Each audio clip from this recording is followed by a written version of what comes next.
Good morning and welcome to Radio Friends on Wednesday, October the 16th. We're going to talk about eating right. And I've got Michael O'Halloran with us. Good to have you here. Registered dietitian and for the Missouri Academy of Nutrition and Dietetics, but also you're working at Hy-Vee. Yep, that's correct. And thank you for having me on, Paul. You're welcome. But what did you wanted to talk about Halloween coming up and treats for the kids? Right. Well, so fall is finally here. And with that, so too will the flu be before we know it.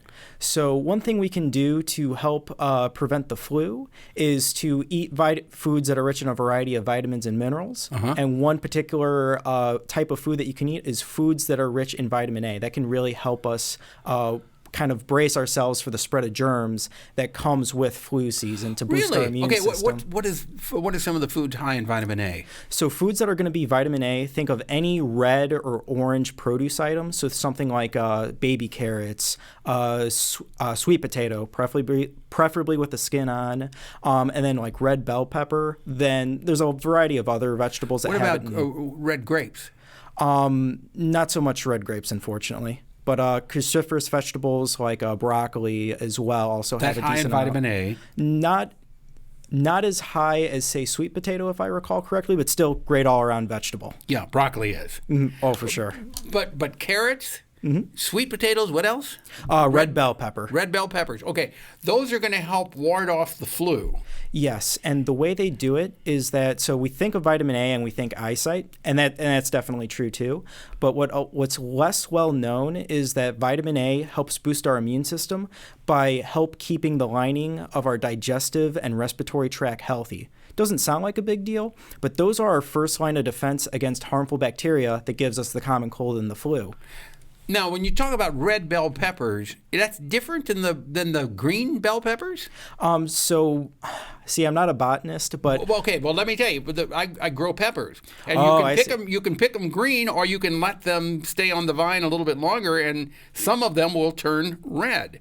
So you're saying you have to have the red ones that are higher in vitamin A. Oh, you don't have to just have the red ones, but the ones that are going to be richer in vitamin A are going to be like orange bell peppers, red bell peppers, to a lesser extent yellow bell peppers, I believe, as well. But again, all bell peppers are going to be a great food regardless, but vitamin A is going to be a little bit richer in the orange and red ones. Okay. And then, of course, your first main of defense is get a flu shot, too. Of course. And we're actually offering at Hy-Vee a 20-cent fuel saver if you get a flu shot done with our pharmacists. Okay. Now, the important thing to do, though, is eat right, have a nice, well-balanced meal every day. And for Halloween, I plugged that you're going to talk about Halloween. Giving kids nutritious treats for Halloween would be important, right? Not just candy. Well, nutritious treats would be a great option as well. There's a lot of concern, too, with people, rightfully so, are a little bit precautious with homemade treats and those being handed out. What about apples? Red apples, are they? Do they have vitamin A? I believe they'd have a little bit. But apples overall are going to be a great snack for kids. But not like the red bell pepper. So give the kids a red bell pepper and tell them that'll help keep the flu away. Yep. Or an apple works good, too. All right. Michael, thank you so much for coming by and talking to us about this. If people want more information, they can go to the Eat Right website, right? Right, eatright.org, correct. Okay. All right. If you see Michael there at Hy-Vee, tell him hi. All right. Give him a big red bell pepper for vitamin A.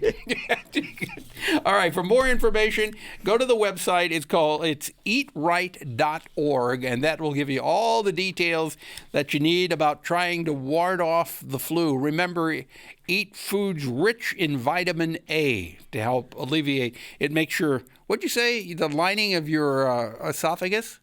Of your digestive and respiratory. It helps build it up there, so ward off the flu. Now, Ellen Drummond is with us, Junior Achievement in Central Missouri. Good to have you here, Ellen. Thank you for having me. I'm glad we finally got you on here. Me too. Tell us about the Junior Achievement Program. Sure. Well, we are a nonprofit, and we have supplemental curriculum for K through 12 students, most of which are volunteer-led. and we provide the materials. They all focus on things relating to like work readiness, entrepreneurship, financial responsibility.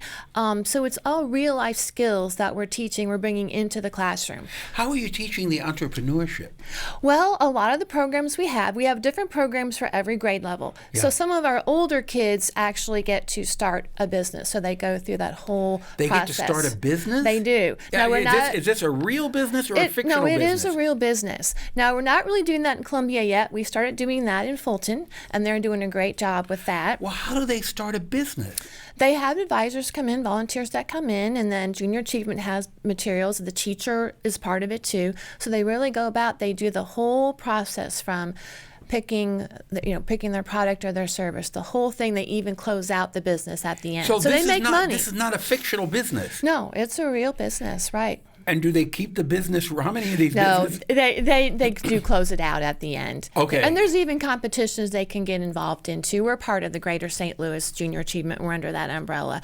And they can go to national competitions and really go. Have you ever had any of them that they didn't want to close out the business and keep it going? Well, not that I know of, but mostly I'm working with elementary schools here in Columbia, so I haven't done a lot with high schools yet. But I mean, that really sounds fascinating. It is fascinating. It's a great learning experience. How many people, in high school can say they've had the business, you know? So it's a wonderful opportunity. How many kids over the years has Junior Achievement worked with?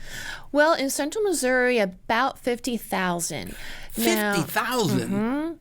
That is, yeah. And a lot of them are in-school programs, so we're bringing the volunteers into the classroom, and they're teaching them all these different lessons related, like I said, to business. Wow, this is economics. a really well-kept secret. I mean, this is a good organization. It is. It's a great organization. So it's Junior Achievement in Central Missouri. Are you looking for people to help out with this? Are you ever looking for volunteers? I'm always looking for volunteers. Are you looking for donations for Junior Achievement? I'm always looking for donations. Okay, so we hit on two things. So if people listening or watching, if you want to help out with Junior Achievement, you can either volunteer your time, and what are you asking them to do if they volunteer their time? Well, if they're elementary school, they go in, they make 5 visits. We give them all the materials, everything they need. They don't have to go out and get anything or make up lesson plans. All provided. Or they can make a monetary. They can make them. It costs about $25 to work with one student. So you multiply that by a school or a group. Yeah, so a lot. It costs. So how do they get in touch with Junior Achievement? We have a website, or they can email me. Okay. I can give you my email Sure, address. go ahead. We're just about out of time. Okay. It's edrummond@jastl.org. The website is? www.jastl.org. Okay, or Google Junior And click on Achievement. Central, All click right. on Central Missouri. Yeah. Thank you.